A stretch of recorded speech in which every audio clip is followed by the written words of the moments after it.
Good morning, Fort McMurray, with Buffalo and the rest of the world. You've tuned in to the Mac City Morning Show. I'm your host, Elliot Pierre, and we're going to start today's episode off the same way we start every episode off, with a moment of gratitude. I know you could be doing a million other things with your time, and the fact that you spend it with us truly does mean the world to me, so thank you. On that note, Tanner, hit him with the intro.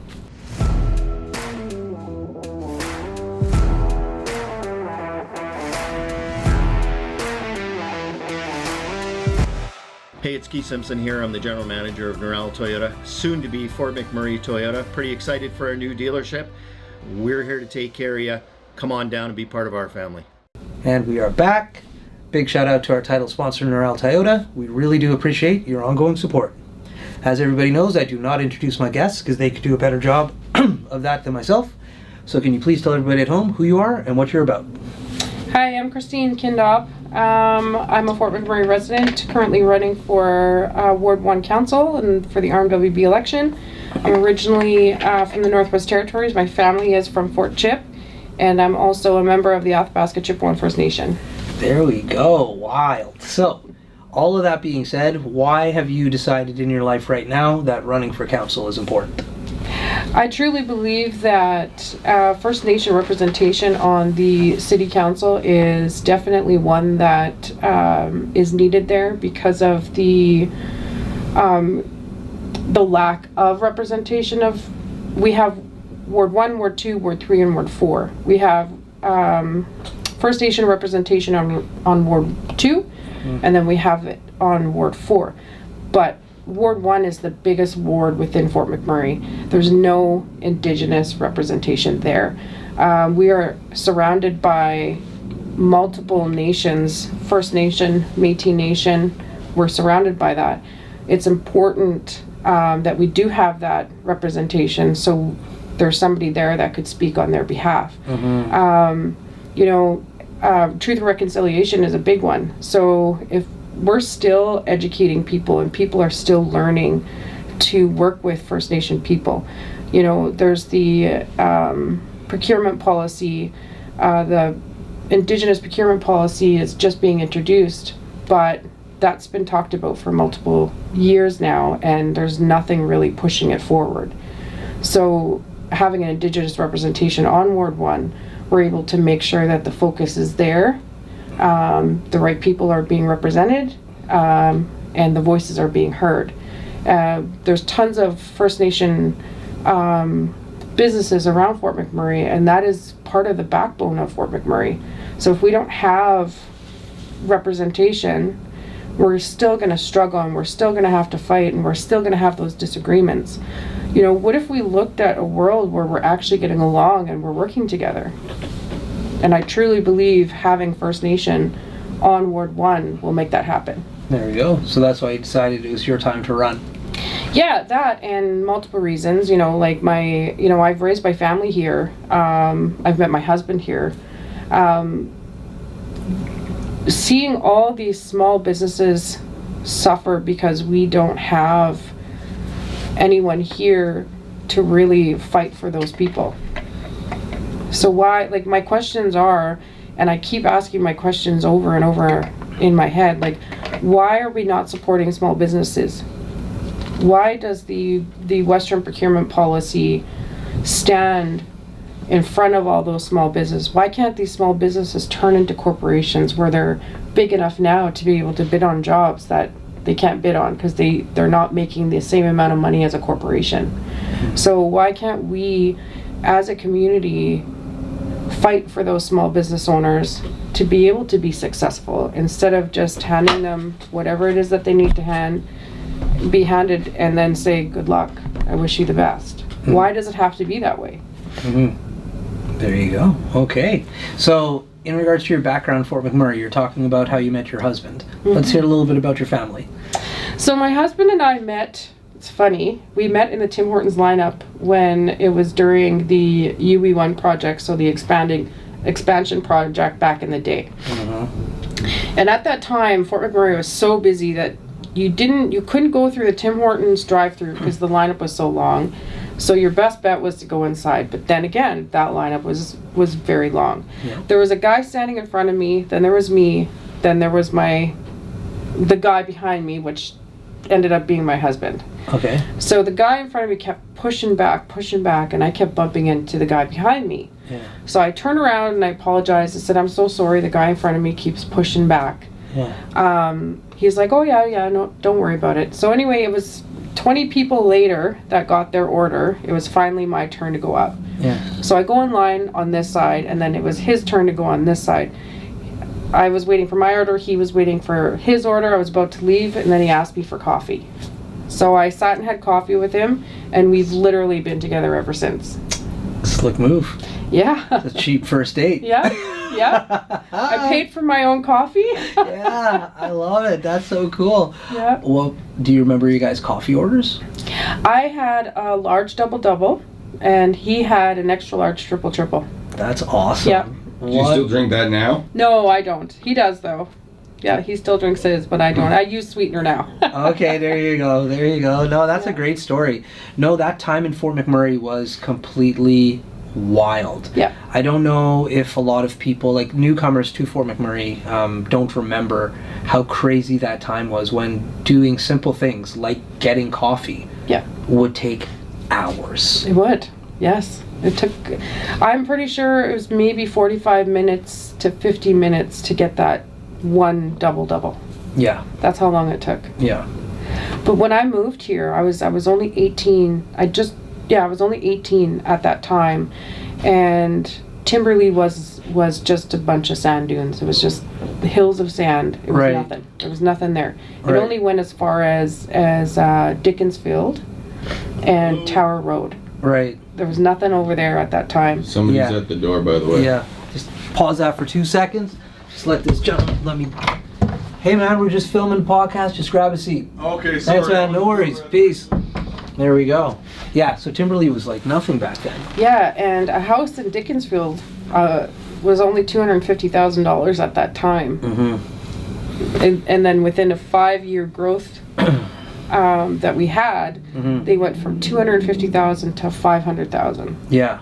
Within that very short period of time, and then it went from $500,000 to like $700 and some thousand.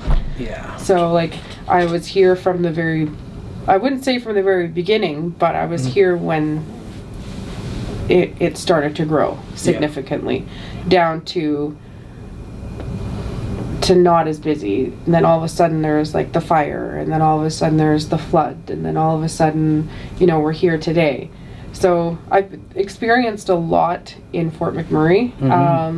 I do give credit to Fort McMurray for who I am today, because living up north I could have lived a very different life, a very sheltered life, but Fort McMurray has given me the opportunity to live open-mindedly, to experience different things, to understand what diversity and inclusion means, and then just, we're a community that cares for each other deeply. Like if no other city could come in here and say Fort McMurray sucks, because guaranteed all 75 to 80,000 people are going to be like, no, we don't. We all somehow manage to like stick together, stick up for each other, and we protect Fort McMurray.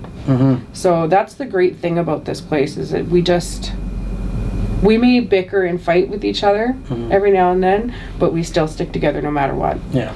Good families do that. Yeah. Yeah, that's awesome. That's true community. That is what you call a true community. Yeah, that's awesome.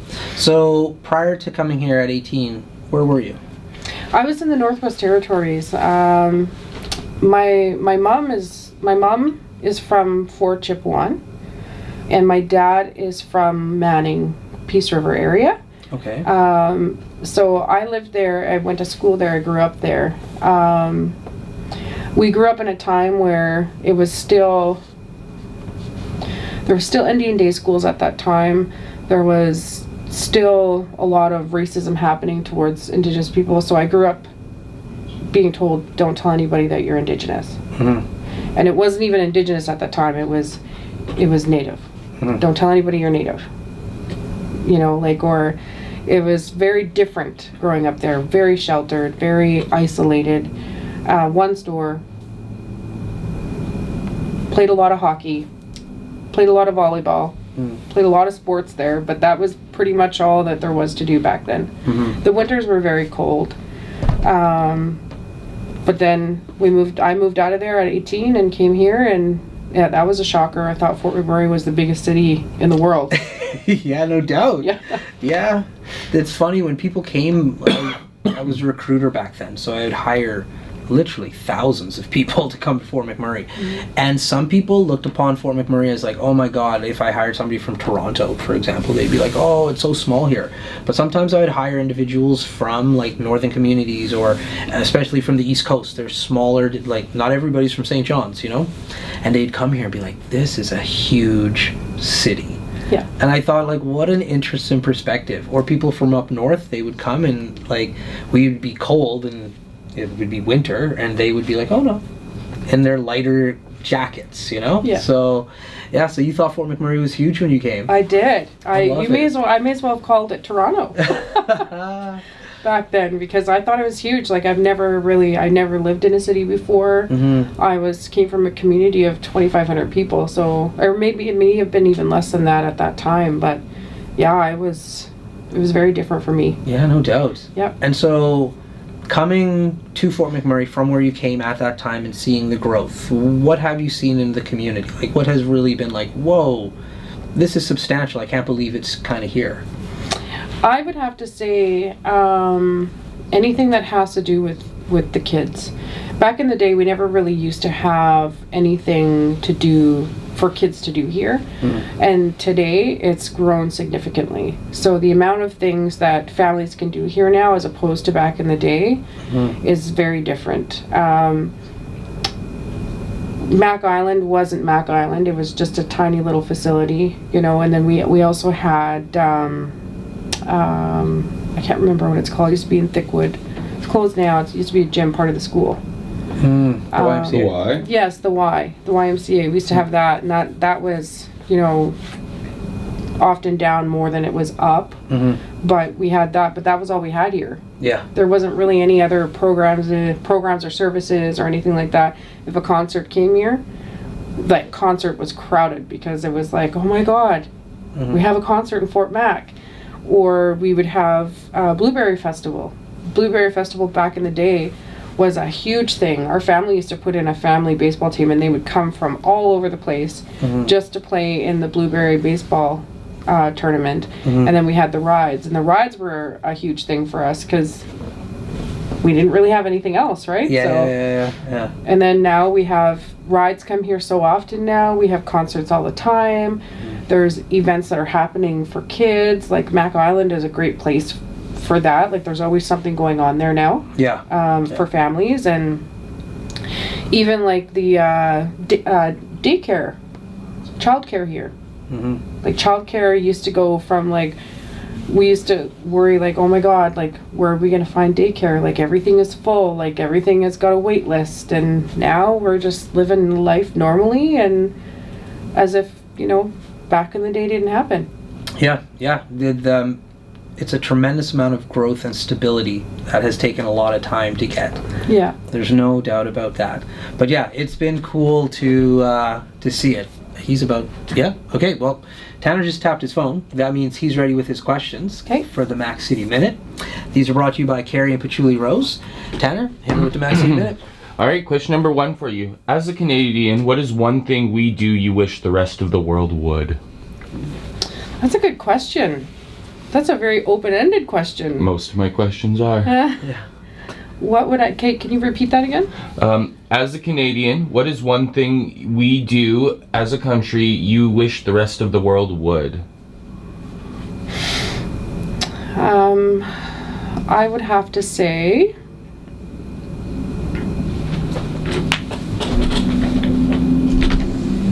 that's a tough one. I got so many things. I wish the rest of the world would be, if I'm going to compare the rest of the world to Fort McMurray, I'm going to say be more caring, because there's so many things that are happening in this world and nobody seems to really understand what that is except for the people that are on the ground living it. So I think, you know, I wish the rest of the world would be more understanding to the struggles that we're having. And then I wish the rest of the world would also be a little bit more compassionate to the people who are living it.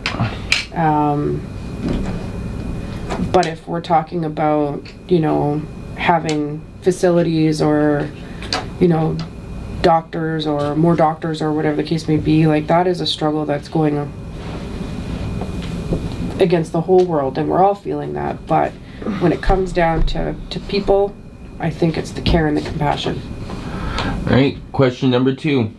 What is one thing you think the current council does right that you wouldn't want to change?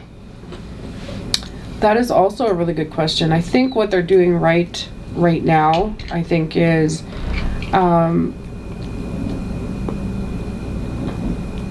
they're looking more into why, and this is based off of my campaign, and I'm only speaking because this is my focus, is they are trying really hard with the Western procurement policy to be more, they're putting the pressure on the provincial government to make sure that these municipalities, not just Fort McMurray, but all of them, are taking care of their own. So Fort McMurray right now, we don't, because of the way that the procurement policy is set up, only certain corporations can bid on these jobs, where smaller companies in Fort McMurray, because of the money that they make, it may not be enough for them to bid on a job. So they're excluded from that. So I do think that they are doing a really good job with making awareness of it, talking about it. They've now, like I said, implemented the Indigenous procurement policy within RMWB, which is great. So those conversations are happening, which they've never had before. People are paying attention because they're talking about it. And I think it's going to shine a little brighter now with the new council that'll be coming in, because that's something that they will focus on. Because part of everybody's campaign is all about the economic growth and sustainability of Fort McMurray. So I think they're doing really well there at this time. There we go. Question number 3. If you could make the perfect fast food meal using all restaurants' menus, what would it look like? Oh, good question. Okay, so I love Dairy Queen chicken nuggets. Okay. Whoa. With McDonald's fries. Yup. And KFC gravy. Yup. Yeah. That is a great order. Sorry for interrupting. Yeah. Question number 4. When you first got to Fort McMurray, what was the one place or thing you were most excited about? My family. My sister. I moved here because I came to visit my sisters for 2 weeks and never left. I've been here since. And that was 25 years ago, if not more now. So my sisters don't live here anymore, but I'm still here. Yeah. Yeah. They moved out of here. I got a lot of family that lives here. Don't follow them twice, eh? No. Yeah. Yeah. And then going to Fort Chip on the Winter Road. Like, there's so many things. There's not, my list is so long. And my final question, what is a fun Fort McMurray moment you got to experience that you enjoyed the most? Okay, so my most fun moment in Fort McMurray was probably walking downtown Fort McMurray by myself for the very first time. It's an experience. Yeah, because I was in this massive city, me thinking it's Fort McMurray, thinking it's as big as Toronto. I didn't know my way around. I had to find my way around. I thought the Peter Pond Mall was as big as West Edmonton Mall. So just exploring and meeting meeting new people and finding out what Fort McMurray had to offer. So that was probably my most fun experience. Geez, your first experience in West Ed must have been crazy then. Those have been your 5 questions. Yeah. Like, I can imagine if you thought this mall was big, that going to something like that must have just been unimaginable. Well, I went to don't get me wrong, I've been to West Edmonton Mall as a child, but my memories of that are very vague. Yeah. So, because I was smaller and with my mom, I didn't really grasp it. Yeah. I thought it was just another place as a... That's how it feels now. Like, you go to West Ed, you're like, this is just how a mall should be. You go to every other mall, you're like, this sucks. Yeah. And then and then Zellers, you know. Shout out. Zellers is coming back. I heard. I went to one in Ottawa last year. It was amazing. Yeah, it was like Fort McMurray is like a whole, you know. I did move to Red Deer to get my hairdressing license because I went to hairdressing school there, but I had to come back here. I loved Fort McMurray. I couldn't imagine living anywhere else. There you go, Yeah. there you go. And on that note, Tanner's tapped his watch, so we are out of time. But before I cut you loose, everybody gets a shameless shout out or plug. So you have the mic, the camera, the lights. Have fun. A famous shout out, eh? Yeah, yeah. Shout out or plug. Shameless shout out. Shameless shout out or plug. I guess I stuttered through that. Well, I think I'm going to shout out to all the candidates that are running for City Council. I just wish everybody the best of luck. You know, it was great getting to meet some of the candidates that have put their name forward. I think you're very brave. And I've read everybody's platform, and every single one of them are great. You know, we're all fighting for the same thing. We all love Fort McMurray, which is why we are putting ourselves forward, putting ourselves in a vulnerable situation, and just fighting for what we feel is right for Fort McMurray. So I give a shout out to every single one of them. There we go. Awesome. Well, Fort McMurray with Buffalo, the rest of the world. That's been another episode of the Mac City Morning Show. From the bottom of my heart, thank you very much for tuning in. Big shout out to our title sponsor, Neural Toyota, as well as Carrie from Patchouli Rose and the beautiful people at Coldwell Banker. Hope everybody at home is having a great day, and we'll see you tomorrow. Peace. Hi everyone, it's Carrie with Patchouli Rose here at Thickwood Barbershop. If you're wondering what to get your loved one this season for Valentine's Day, I make an all-natural anti-aging skin serum called Good Skin. It's good for men and women, and it's available for purchase here at the barbershop, downtown at the Corridor Shops and Events, and on my website. Thank you for your support.